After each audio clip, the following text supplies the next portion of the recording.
Paz seja convosco. Amém. Ele está no meio de nós. Amém. Louvamos a Deus pela sua graça sobre as nossas vidas, porque o Senhor, Ele renova e restaura a nossa fé dia após dia, sua misericórdia a cada dia, a cada manhã, ela é nova nas nossas vidas. Põe lá, Elo, não fica andando com isso não, tá? Por isso nós louvamos ao Senhor. Em nosso último encontro estivemos meditando sobre o tema jejuar ou não jejuar. Jejuar é um tema sensível, em especial porque uma das necessidades básicas do ser humano é o alimento. E nós, em especial cristãos, como gostamos de comer. Outra dificuldade são, em torno do jejum, todas as práticas místicas e religiosas, e muitas vezes com a finalidade distorcida. A gente vê que em torno do jejum... Elô, por favor, senta, por favor. Nós vemos que em torno do jejum, a dificuldade das pessoas elas trabalharem com o conceito bíblico do jejum. Jejum de Coca-Cola, de internet, de Facebook, de Instagram. E na verdade, o jejum ele é algo que o Senhor ele ele comissiona no sentido de nós fazermos com o sentido de mortificarmos a nossa carne. E é uma decisão pessoal de cada um, mas com uma medida e uma regra definida pelas Escrituras, como tudo que se liga à área espiritual o é.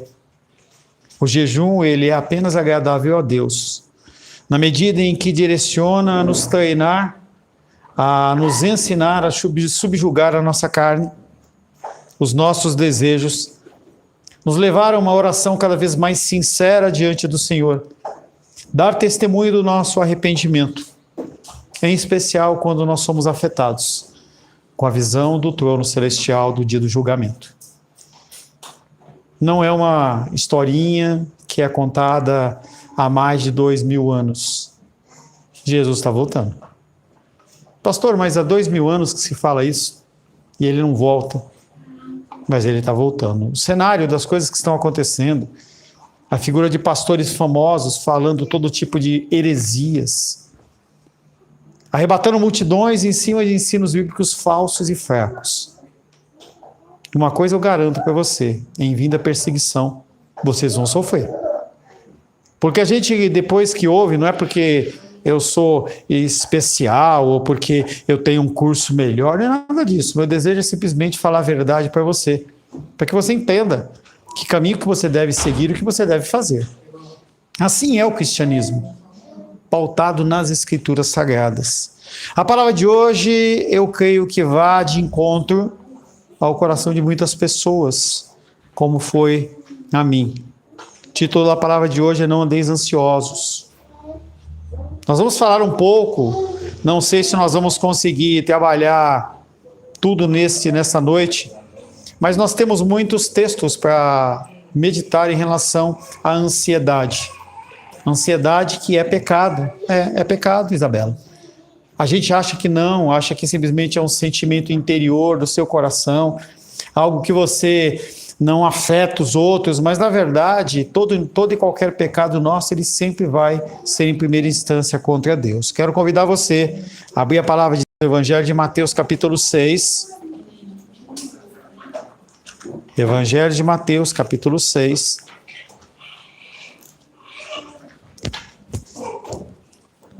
Meu óculos eu deixei atrás? Ah, não, tá ali. Pega ali, Helena, para mim, só meu óculos, por favor. Obrigado. Evangelho de Mateus, capítulo 6. Nós vamos ler os versos 25 a 34. Evangelho de Mateus, capítulo 6, versos 25 a 34. Assim diz a palavra de Deus. Por isso vos digo, não andeis ansiosos pela vossa vida, quanto ao vez de comer ou beber, nem pelo vosso corpo, quanto ao que haveis de vestir. Não é a vida mais do que o alimento e o corpo mais do que as vestes? Observai as aves do céu, não semeiam, não colhem, nem ajuntam em celeiros. Contudo, vosso Pai Celeste a sustenta. Porventura não valeis vós muito mais do que as aves? Qual de vós, por ansioso que esteja, pode acrescentar um côvado ao curso da sua vida? E por que estáis ansiosos quanto ao vestuário? Considerai como crescem os lírios do campo, eles não trabalham nem fiam. Eu, contudo, vos afirmo que nem Salomão em toda a sua glória se vestiu como qualquer deles. Ora, se Deus veste assim a erva do campo, que hoje existe e amanhã é lançada no forno, quanto mais a vós homens de pequena fé. Portanto, não vos inquieteis dizendo que comeremos, que beberemos, ou com que nos vestiremos. Porque os gentios é que procuram todas essas coisas, pois vosso Pai Celeste sabe que necessitais de todas elas. Buscai, pois, em primeiro lugar o seu reino e a sua justiça. E todas estas coisas, não todas as coisas, todas estas coisas, que coisas? O vestuário, o alimento, o que beber, vos serão acrescentadas. Portanto, não vos inquieteis com o dia de amanhã, pois o amanhã trará os seus cuidados, basta ao dia o seu próprio mal. Palavra do Senhor, amém? Senhor, nós te louvamos pela leitura da tua palavra. Tua palavra é gloriosa, tua palavra é bendita. Tua palavra, Pai querido, nos alcança nesta noite, escrita, Pai querido, mais de 2000 anos atrás. E ela continua sendo verdadeira.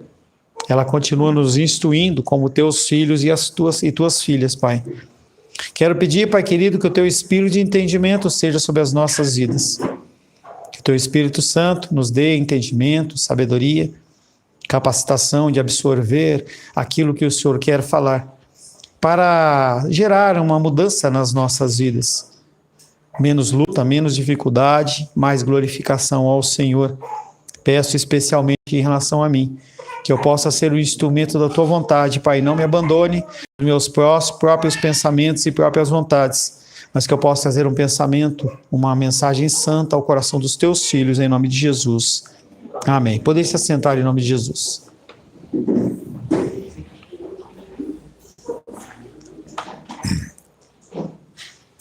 Quando eu estava no início da vida cristã, casado com a Rosângela, nós tivemos muitos períodos de escassez financeira.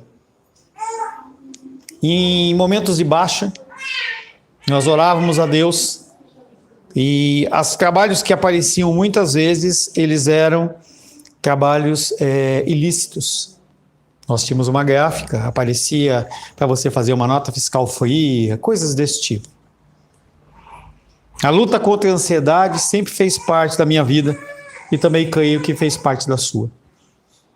Ansiedade. Olhar para o porvir, olhar para o próximo dia, próxima semana, próximo mês, e você começar a tentar projetar muito mais do que projetar, você começa a gastar grande parte da sua energia nessas coisas.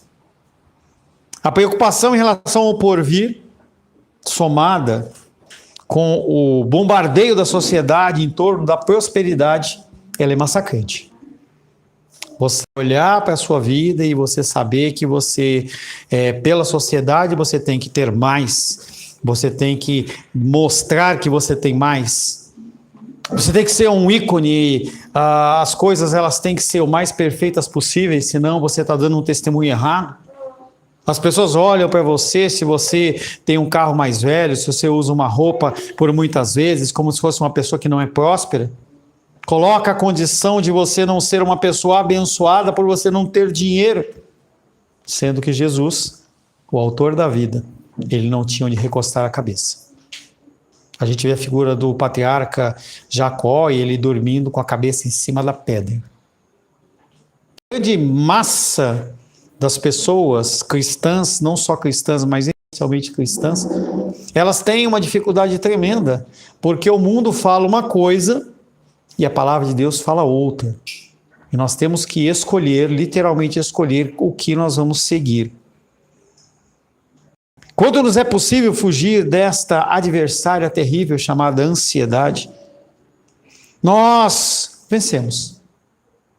Quando nós entendemos o que o Alice falou, o que o Felipe falou, questão da soberania divina, a condição de que ele está no barco, e ele estando no barco, o barco ele não afunda. Quando nós começamos a entender essas coisas, o que acontece é, nós conseguimos viver em mais confiança, com mais tranquilidade. Mas o mundo não quer que nós vivamos em confiança, em tranquilidade. Ela quer a gente pilhado. Por isso que o termo correria, para mim, ele é do inferno. Porque faz com que você deixe de se preocupar com o que é mais importante, novamente falando sobre isso, e você se preocupe com o urgente. O que é o mais importante? Relacionamento com o Senhor acima de tudo. Eu não amo a minha esposa mais do que a Deus. Eu não amo a minha filha mais do que a Deus. Eu não amo a minha mãe mais do que a Deus. Eu não amo a minha irmã mais do que a Deus. E isso gera um grande problema. Porque em certos momentos você vai ser colocado em situações em que você vai ter que escolher entre a tua família e Deus. Vi uma postagem de um pastor famoso, muito famoso, de casais, e a pergunta era, nós como cristãos podemos ir num casamento homossexual? E aquele homem, ele dá aquela sabonetada, fala que é uma questão difícil. É difícil por quê? A palavra de Deus é muito clara. Você vai agradar aos homens ou a Deus? Não, mas é apenas uma festa. É apenas uma celebração. Mas é exatamente esse o ponto.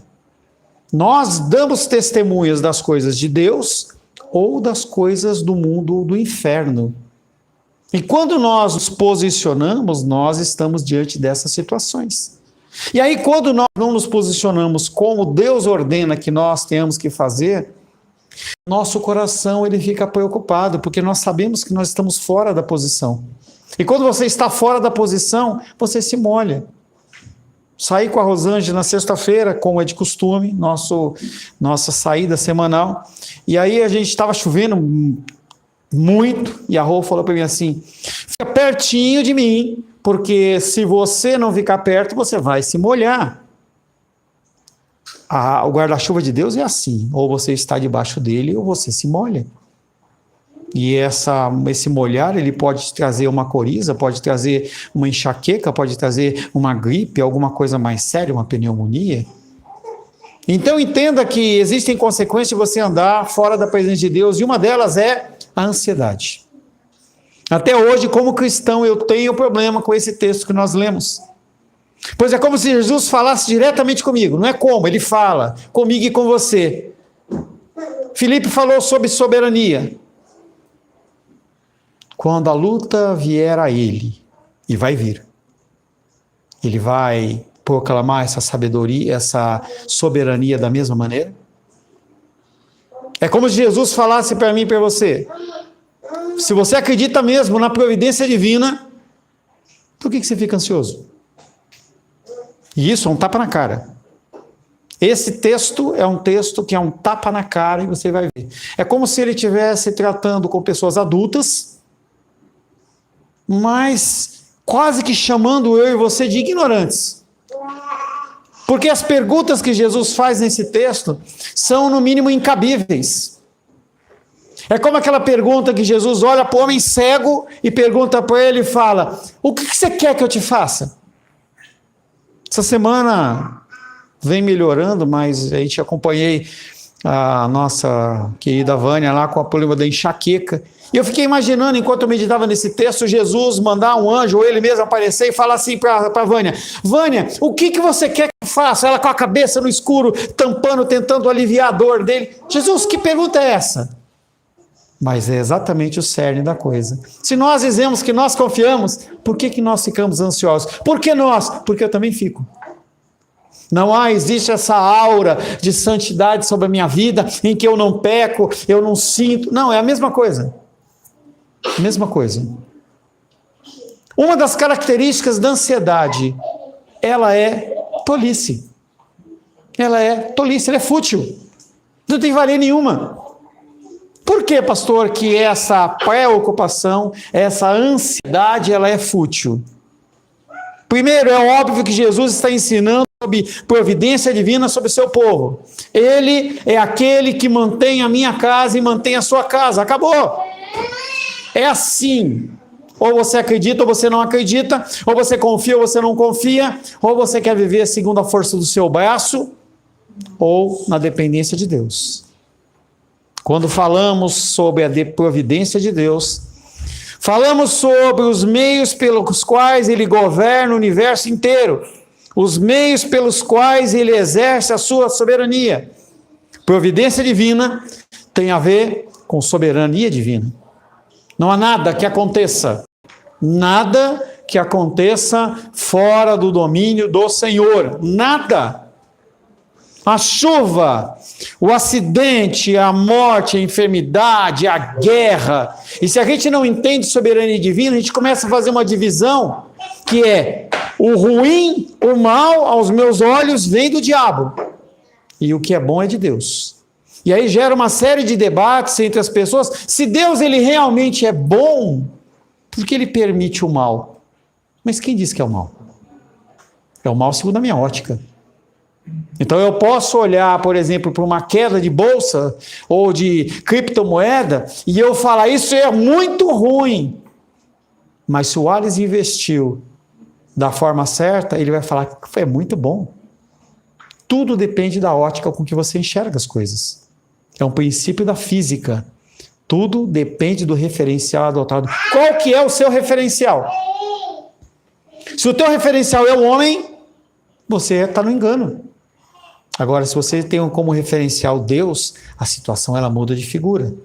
É como se você olhasse para as situações de uma forma totalmente diferente. Eu estou vendo que o barco vai bater nas pedras, mas eu sei que eu tenho Deus.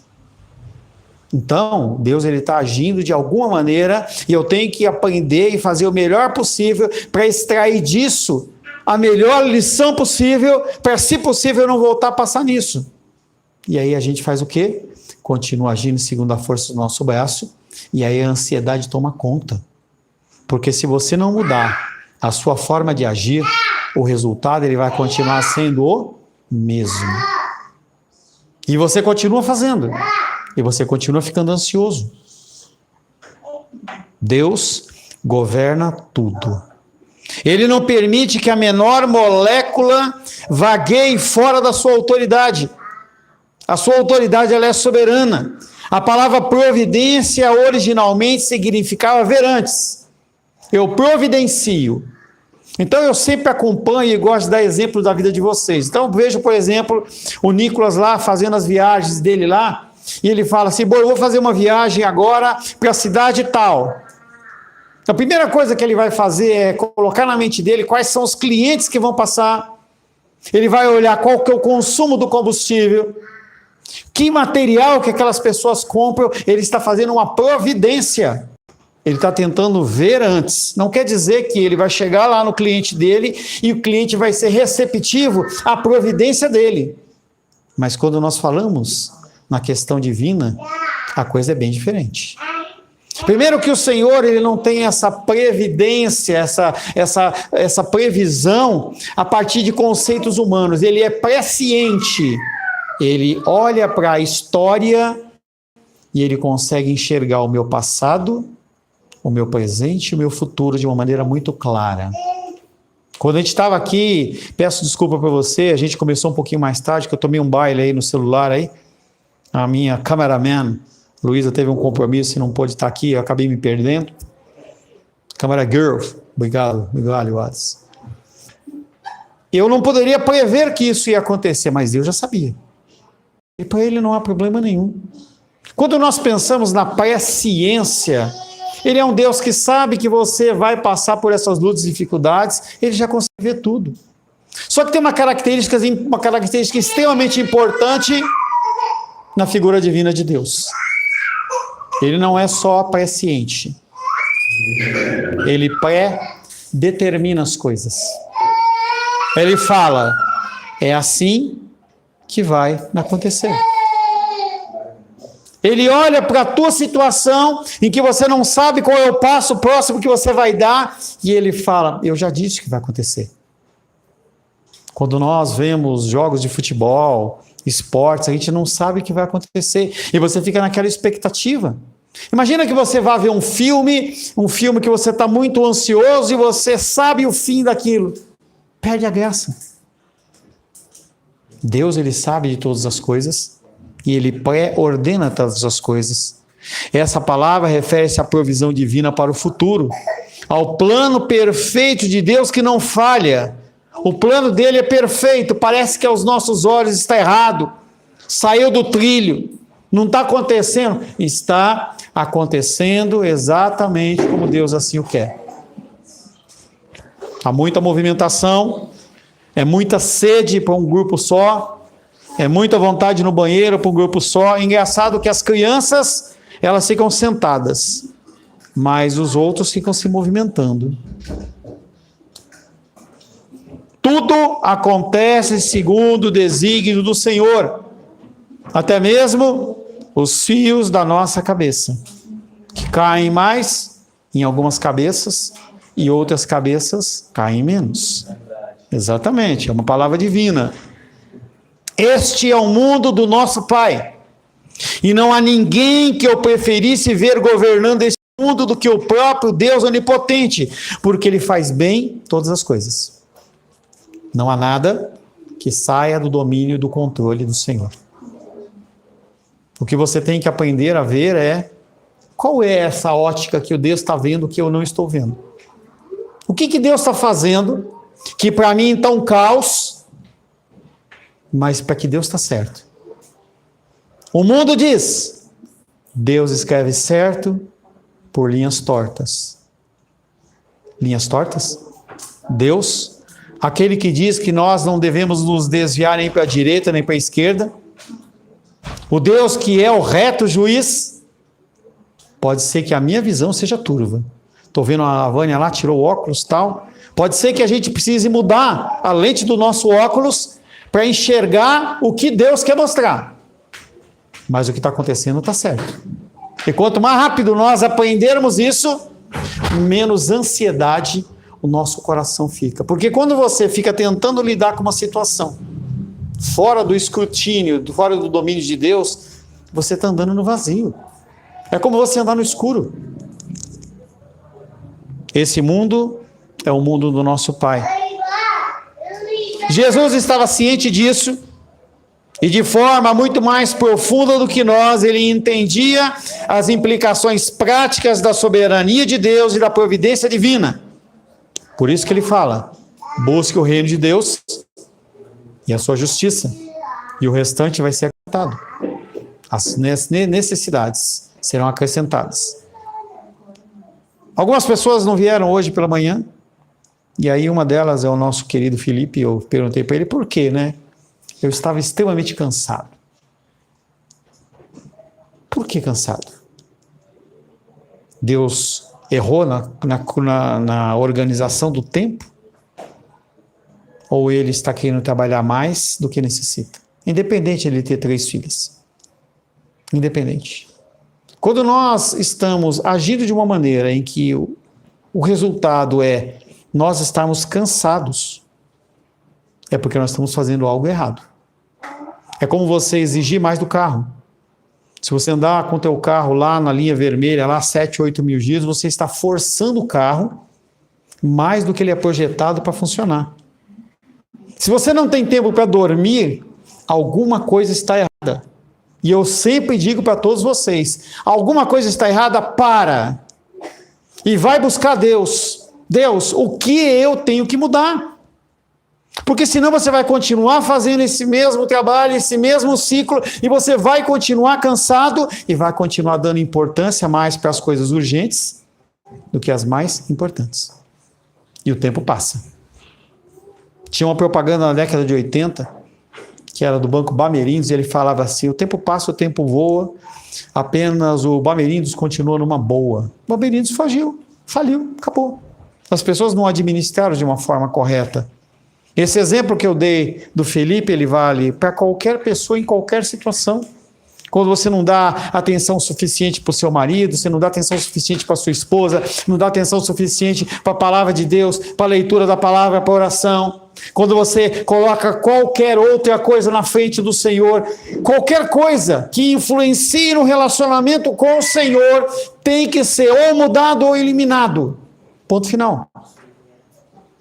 Qualquer coisa que atrapalhe o seu relacionamento com Deus está errado. Qualquer uma. É o seu trabalho? É o seu casamento? É os seus gastos? Tem que ser mudado. Porque ele fala, busque em primeiro lugar o seu reino e a sua justiça. Mas como que eu vou buscar o reino da justiça dele que eu estou tão preocupado com outras coisas? Se eu estou tão preocupado com as despesas, daqui a 1, 2, 3, 4 meses, eu não estou falando que você não tem que fazer uma provisão para isso, eu estou falando que você não pode ficar preocupado e ansioso ao ponto de você não ter energia para adorar o Senhor. Algumas pessoas vêm para a igreja, graças a Deus, o Gabriel perdeu essa, entendeu? Em que ele ficava lá, entendeu? Perdeu também, ele de vez em quando medita, quando a gente for pintar a igreja tem que dar uma mãozinha a mais de tinta ali, quando ele apoia a cabeça, né? É do lado o Pedro aqui e o Daniel do outro lado, né? É um de cada lado apoiando a cabeça e fica aquela manchinha de gordura, né? Aquela manchinha de gordura lá, porque eles estão lá meditando. Mas se você tem alguma coisa que está te atrapalhando, você tem que eliminar aquilo. Isso chama-se amputação radical. Alguma coisa está atrapalhando, você tem que eliminar ou tem que mudar.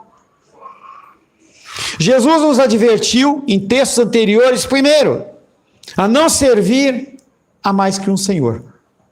Se você serve a mais que um Senhor, a sua atenção, a sua força, ela é dividida. Dentro do meio corporativo, ou do meio organizacional, você tem que ter foco em alguma coisa.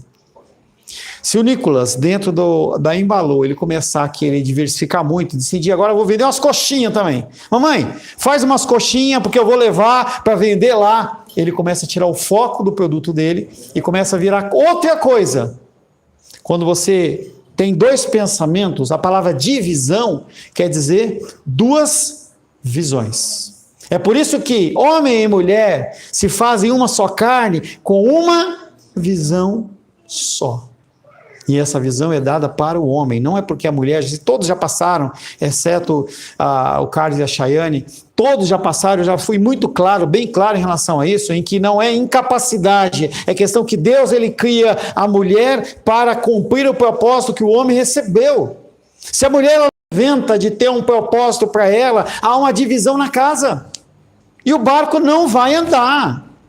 Mas nós vamos ganhar mais 5 mil reais, vamos ganhar mais 10 mil reais, vai continuar com divisão na casa. Não glorifica Deus. Não glorifica Deus. Aí a gente volta à questão da provisão divina. A gente volta à questão de que ele, Deus soberano, ele define as normas do casamento e você segue isso ou não segue. Agora, a ansiedade, ela está atrelada. Eu estou sob o domínio desse Deus ou sob o domínio da minha carne? O que está controlando a minha vida? Jesus estava ciente disso de uma forma muito profunda. Ele entendia as implicações práticas da soberania divina e da providência divina. Ele fala para não servir dois senhores e ele fala para não amontoar tesouros na terra. Essa palavra amontoar tem a ver, não é juntar. Não é você ter o seu cofrinho no Nubank, não é você ter a sua reserva financeira para uma emergência, não. Amontoar reflete ao texto de Tiago, em que você junta para você gastar nos seus próprios deleites, desbanjar, esbanjar. Eu sei que, semana passada eu falei que eu vou começar a fazer visita, aí eu vou fazer uma visita na sua casa, a primeira coisa que você tem que fazer é uma providência. Quem vem? Quantas pessoas vão estar ali? Quanto de alimento eu vou estar ali providenciando? Como é que vai ser isso? Isso tudo é uma providência. Agora, se você não tem um tipo de controle desse, é desperdício, que é o que nós falamos pela manhã. Jesus, ele diz que, ao invés de você servir dois senhores, ao invés de você amontoar tesouros na terra, você tem que buscar o reino de Deus e sua justiça. Por esse motivo, ele começou apresentando uma conclusão. 6:25. Por isso vos digo, não andeis ansiosos com coisa alguma. Por quê? Porque você não tem que servir a dois senhores, você não tem que acumular tesouros nos céus, você tem que entender que Deus ele te deu uma capacitação, ele te deu uma sabedoria, te deu um entendimento, há uma ordenança de que o homem tem que viver do sol do seu rosto, então ele vai te capacitar, você trazer a provisão para a tua casa. Homem, você vai ter a provisão na casa.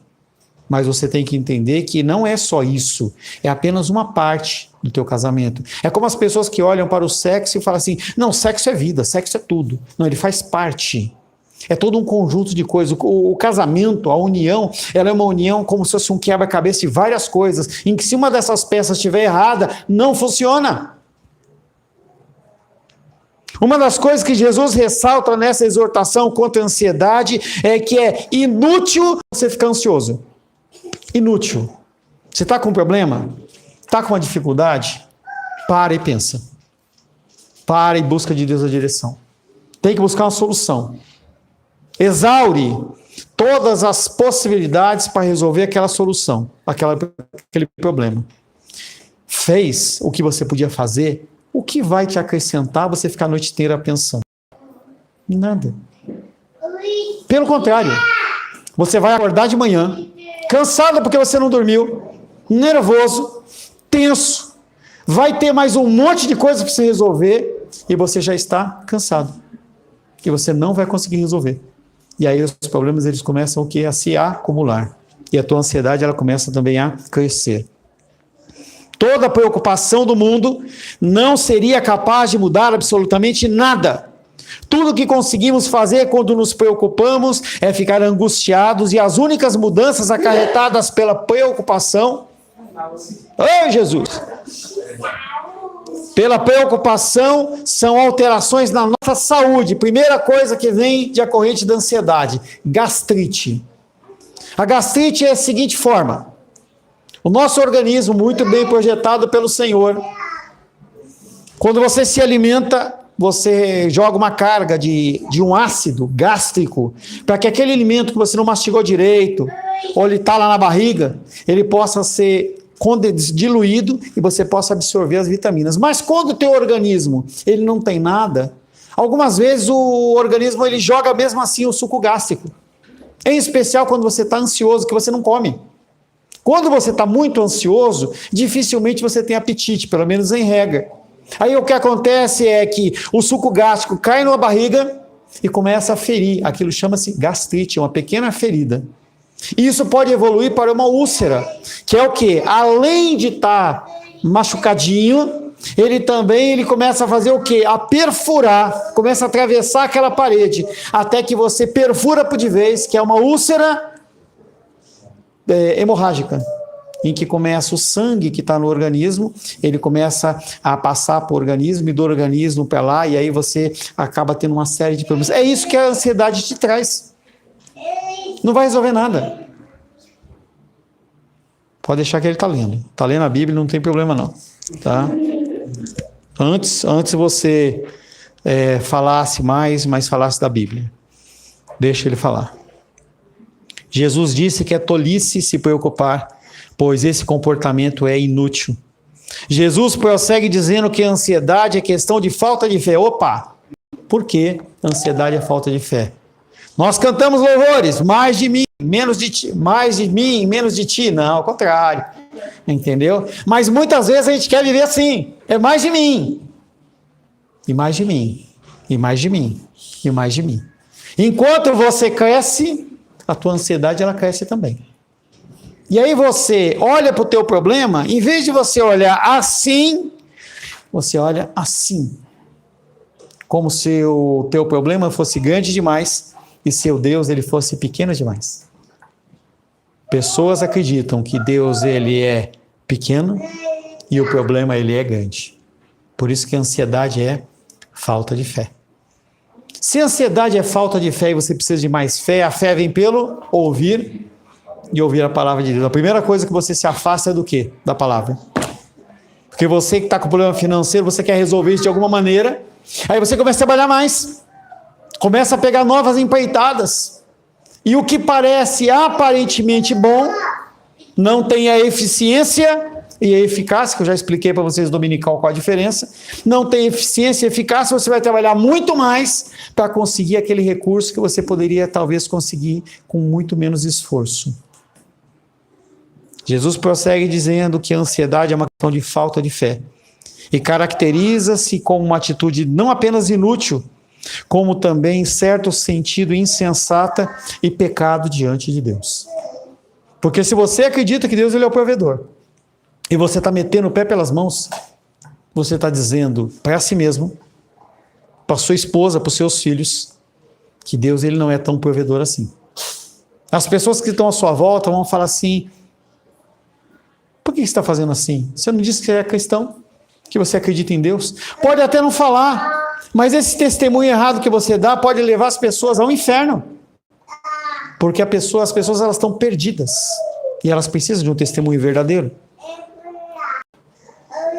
A despeito das suas palavras, nós ainda ficamos preocupados. Às vezes parece que simplesmente não podemos evitar. A preocupação, entretanto, é um dos maiores incentivos à oração, pois a oração é o antídoto da ansiedade. Quando você ora, a sua ansiedade ela vai embora. É assim? É assim. Eu compartilhei com vocês, há uns 10 dias atrás, um link de YouTube com salmos cantados em blues, tremendo. Quando eu estou ansioso, eu deito meus joelhos, coloco o celular do lado e vou ouvir. Ele canta primeiramente o Salmo 91, Salmo 23, e ele dá sequência nos Salmos. Aquilo vai acalmando meu coração. E eu fico 5 minutos, 10 minutos, 15 minutos, 20, 30 minutos ali, ouvindo aqueles louvores que é a palavra pregada. E a minha fé, ele se restabelece. E eu começo a conversar com Deus no meio do louvor ali, falando Deus, e ele me ouve, eu sei que ele me ouve. Aí a pergunta é, se a oração, ele é o antídoto da ansiedade, por que nós esperamos estar ansiosos para orarmos? E não oramos antes? Por que você não tem uma vida diligente de oração diante do Senhor? Porque você não acredita que Ele é realmente provedor, que Ele é realmente aquele que pode fazer todas as coisas. É por isso que quando você acorda, você já sai naquele desespero, que você tem que sair, tem que ir embora, eu tenho que trabalhar, eu tenho que fazer isso. Porque você não acredita que Deus ele já trabalhou tudo no turno da noite. Se você não conseguir mudar isso na sua vida, você vai continuar sofrendo. Eu não estou falando da tua salvação. Eu estou falando de um exemplo que eu dei hoje na Dominical. Quando você está num carro, num avião, num ônibus, e você está com uma bagagem, você continua segurando ela ou você coloca no chão? No cristianismo, você pode continuar querendo levar bagagem. Mas Jesus fala, me dá o seu fardo pesado, que eu tenho um fardo leve. Isso não é matemática, isso não é mágica. Não é mágica. Talvez demore um tempo. Talvez demore um dia, 2 dias, 1 mês, 1 ano, eu não sei dizer. Mas se eu estou diante do Senhor e debaixo da submissão dEle, confiando na autoridade dEle e sigo o plano dEle, eu sou mais vitorioso que qualquer um em Cristo Jesus. Se eu achar que eu posso resolver os meus problemas apenas na força do meu braço, eu vou me cansar. E diante do Senhor, no dia do juízo, você vai querer entregar o fardo para Ele e Jesus vai olhar para você e falar assim, por que você trabalhou tanto? Por que você não aproveitou mais com o seu amado e com a sua amada? Por que você não viveu mais com seus filhos?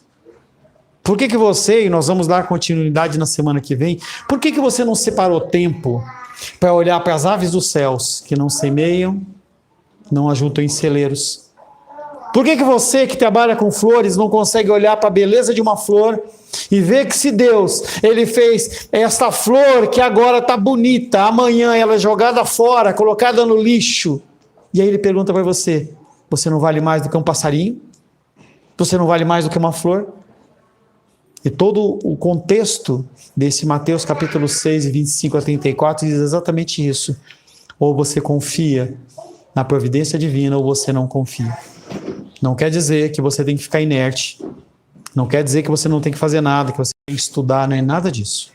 Você é inteligente o suficiente para entender que o que eu estou falando para você é, fez a sua parte, depois solta o cabo da mão e entrega nas mãos do Senhor. E priorize a oração, para que nos momentos de ansiedade você veja ela chegando de longe. Eu consigo ver o problema chegando de longe. E antes que aquele problema chegue a mim, eu já começo a orar.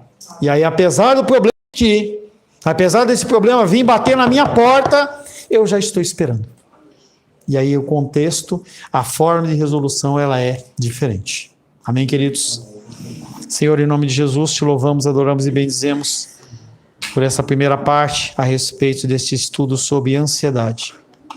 Mateus capítulo 6, versos 24 a 35 a 34, ele é um verdadeiro tapa na cara de nós cristãos que declaramos que Tu és o nosso Senhor. Tu és a razão, Tu és a porção, Tu és a nossa herança. Cantamos, sonda-nos, sonda-me, Senhor. Ele nos sonda, mostra o caminho, nós continuamos andando no nosso caminho. Nós olhamos para os tempos que estão se findando, Senhor, em que nós aguardamos a volta do Senhor, mas voltamos, Pai querido, como Ananias e Safira, tendendo, Pai querido, apenas metade daquilo que te é devido, a confiança no Senhor, porque se o Senhor não voltar, é melhor ter um pouco do que não ter nada.